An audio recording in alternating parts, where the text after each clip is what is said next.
Surakarta atau yang biasa disebut dengan Kota Solo adalah kota yang terletak di Provinsi Jawa Tengah. Solo merupakan sebuah kota dengan karakter budaya yang kokoh. Bukan hanya Yogyakarta yang dapat membuat ingatan manusia tidak terlupa, namun Solo juga memiliki karakter tersendiri. Keraton, Kampung Batik Laweyan, Sriwedari, Ngarsopuro, Geladak, dan banyak tempat lainnya menjadi pusat wisata di kota budaya ini.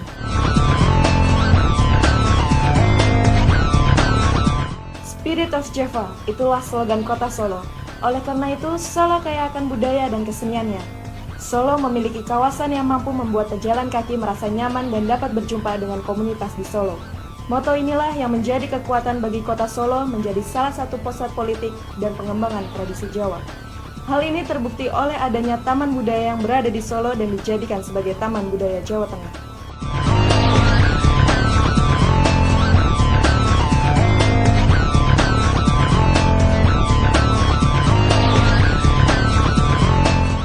Sebuah pertunjukan tari atau pertunjukan seni lainnya tidak akan lengkap tanpa alunan musik. Alat-alat musik yang digunakan untuk sebuah pertunjukan seni beraneka ragam. Salah satunya adalah gamelan. Gamelan merupakan produk budaya untuk memenuhi kebutuhan manusia akan kesenian. Salah satu tempat produksi gamelan berada di Desa Wirun, Mojolaban, Sukoharjo. Desa yang biasa disebut sebagai Gamelan Center ini memiliki setidaknya 10 perusahaan industri gamelan. Salah satunya adalah perusahaan Gamelan Supoyo.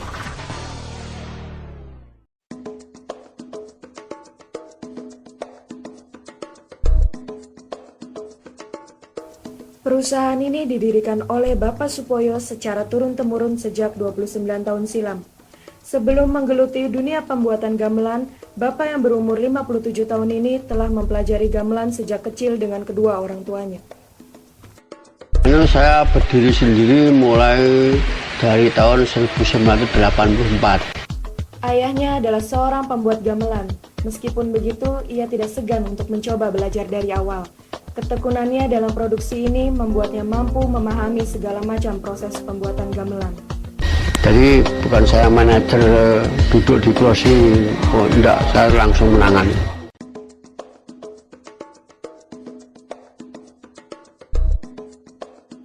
Pada saat sekolah, Bapak Supoyo ini sebenarnya mampu mengikuti pelajaran dengan baik. Namun ia dikeluarkan dari sekolah karena tidak dapat membayar biaya sekolah. Meskipun ia pernah gagal dalam dunia pendidikan, tetapi semangatnya untuk meraih kesuksesan tidak berhenti sampai di situ. Ia pun mencoba menekuni usaha pembuatan gamelan. Terdapat 27 pegawai yang saat ini menjadi kaki tangannya. Sekolah saya jebol itu, jadi soalnya sebetulnya bapak saya itu mampu, tapi ibu saya ibu tiri. Nah itu, jadi tidak bisa melanjutkan sekolah. Lalu saya sekolah itu tidak pernah sinau, tapi bisa mengikuti pelajaran sebetulnya. Tapi berhubung pembayaran itu sangat telat terus sampai 6 bulan, 5 bulan, dan saya terus dikeluarkan. Disiplin yang diterapkan oleh Bapak Supoyo menjadikan salah satu perusahaan yang terbilang sukses. Prinsip Bapak Supoyo dalam menjalankan bisnis ini mampu mempengaruhi para pekerjanya. Para pekerja dituntut disiplin demi menjaga kepercayaan konsumen. Tidak mau aturan saya keluar. Harus gini, harus ditaati. Soalnya kalau ditaati nanti menghancurkan saya itu. Jadi nanti pekerjaan terus tidak baik. Nanti konsumen kan tahu. Makanya konsumen sampai sekarang itu belum luntur. Jadi apapun alasannya harga saya itu paling tinggi.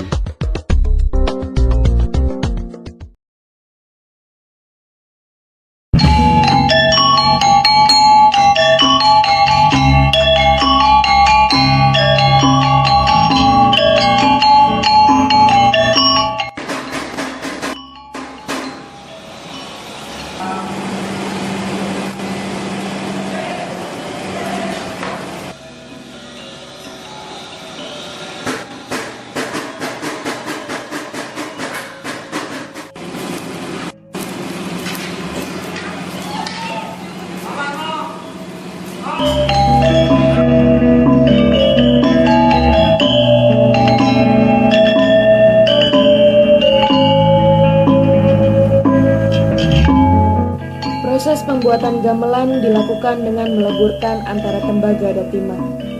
Perbandingannya 10:3 untuk kempul dan untuk gong 20:6. Setelah menjadi tempaan, kemudian disepuh. Setelah penyepuhan, akan dilakukan pembentukan atau yang biasa disebut dengan dipetak.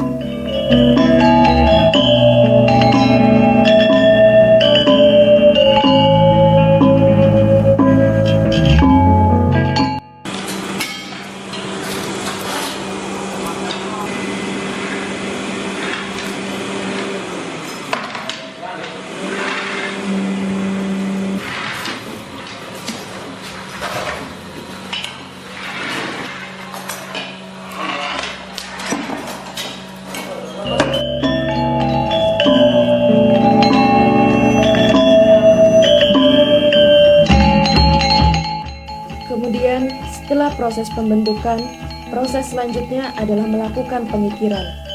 Pengikiran bertujuan untuk memperhalus permukaan gamelan dan mendekatkan laras atau nada dalam gamelan dengan membuat warna hitam menjadi kuning.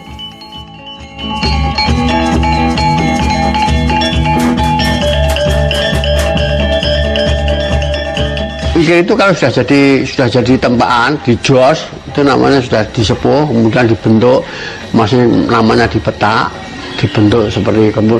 Kalau masih masuk dalam air kan, keluar dari air kan masih pateng melihat. Nah itu nanti sudah namanya dipetak, ditutupi di belakang sana, tapi nggak usah dibakar lagi, tapi sudah lemes itu. Jadi sudah menurut apa yang mau.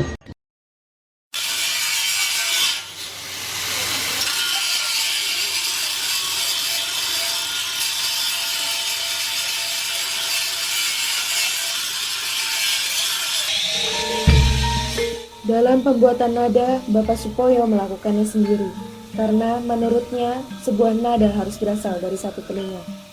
Maka dari itu, setiap gamelan yang sudah jadi akan diperiksa terlebih dahulu kesesuaian nadanya. Di stem itu hitam jadi kuning. Nah itu sambil mendekatkan laras. Laras itu suara. Pokoknya nada 6, nah ini mesti harusnya ini harus nada 7.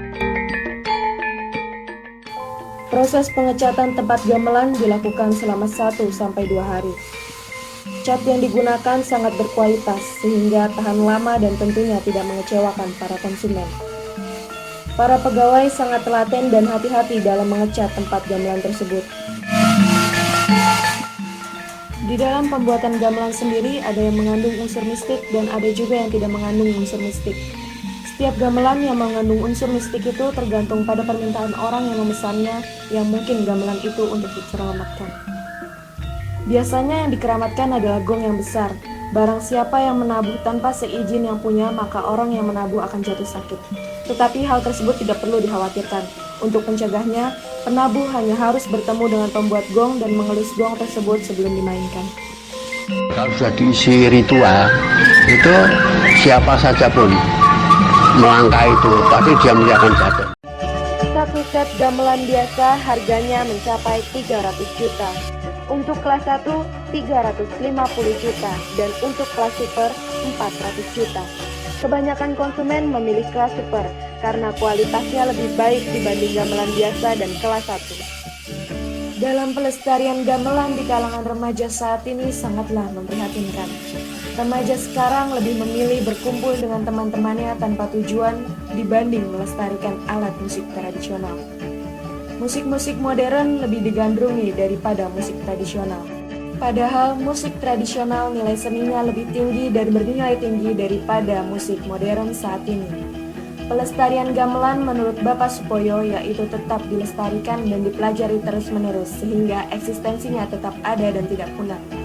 Semua hal ini guna melestarikan dan menjaga kebudayaan Indonesia untuk anak cucu kita di masa yang akan datang.